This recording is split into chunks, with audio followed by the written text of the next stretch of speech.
हाय दोस्तों, मैं लेकर आई हूँ आज फिर एक नई कहानी। जी हाँ दोस्तों, आज की कहानी है कृष्ण जी की कहानी। आज के लेख में हम भगवान श्री कृष्ण की कहानियाँ लिख रहे हैं। यह संकल्पना सभी युवा वर्ग के लोगों के लिए है, विशेषकर बालक इन कहानियों के माध्यम से प्रेरणा ले सकते हैं, अपने जीवन को एक नया लक्ष्य दे सकते हैं। तो कहानी है दोस्तों श्री कृष्ण की, पंच भगवान श्री कृष्ण की कहानियाँ। रास्ते का मित्र कौन था? सुदामा श्री कृष्ण के बाल सखा थे। दोनों ने गुरुकुल एक साथ शिक्षा ली थी। सुदामा बेहद ही गरीब ब्राह्मण थे। उन्हें खाने के लिए भिक्षा का सहारा लेना पड़ता था। क्योंकि वहाँ सच्चे ब्राह्मण थे, इसलिए वहाँ केवल 5 घरों से ही दिन भर में भिक्षा मांगते थे। जितना मिलता था उसी में अपना और परिवार का भरण पोषण किया करते थे। यहाँ भिक्षा उनके लिए पर्याप्त नहीं थी, अर्थात उनका और परिवार का पेट ठीक प्रकार से नहीं भरा पा रहा था।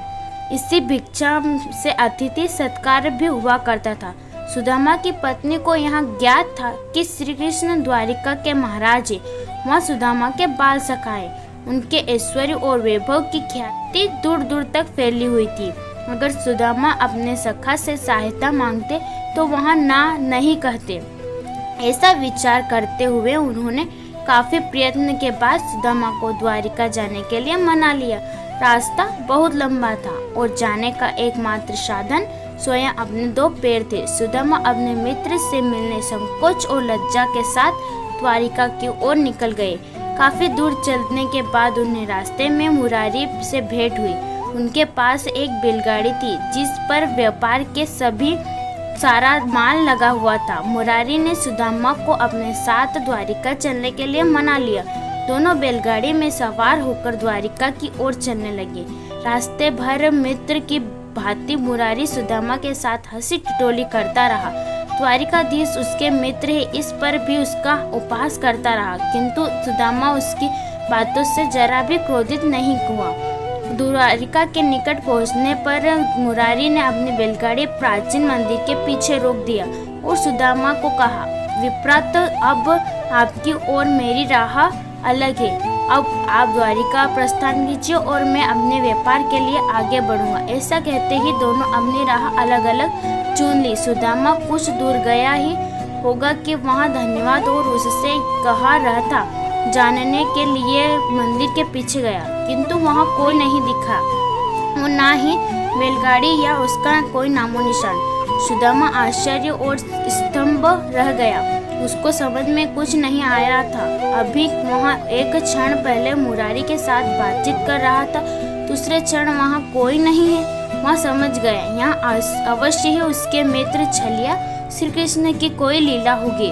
वास्तव में ऐसा ही था। जब दोनों की मुलाकात हुई तो मुरारी की घटना पर दोनों मुस्कुरा रहे थे।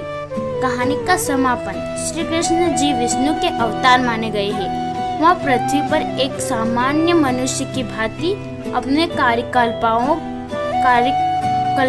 से मनुष्य का मान बढ़ाने के लिए आए थे। उन्हें इसी रूप में बड़ी से बड़ी आसुरी शक्ति का नाश किया और साधारण मनुष्य को उभाव दान दिया। साथ ही उन्होंने बाल लीलाओं के माध्यम से नैतिक शिक्षा भी प्रदान की। सभी को एकजुट रखकर किसी भी कठिन परिस्थिति का सामना करने का साहस भी दिया।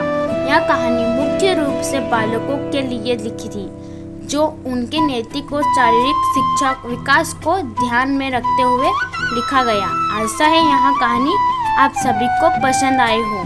अगर पसंद आए हो तो आप सभी का धन्यवाद, बहुत बहुत धन्यवाद। और ऐसी ही कहानियाँ देखने के लिए हमारे चैनल को जीके हिंदी कहानियों को ज़्यादा से ज़्यादा शेयर, सब्सक्राइब, लाइक करें। Thank you.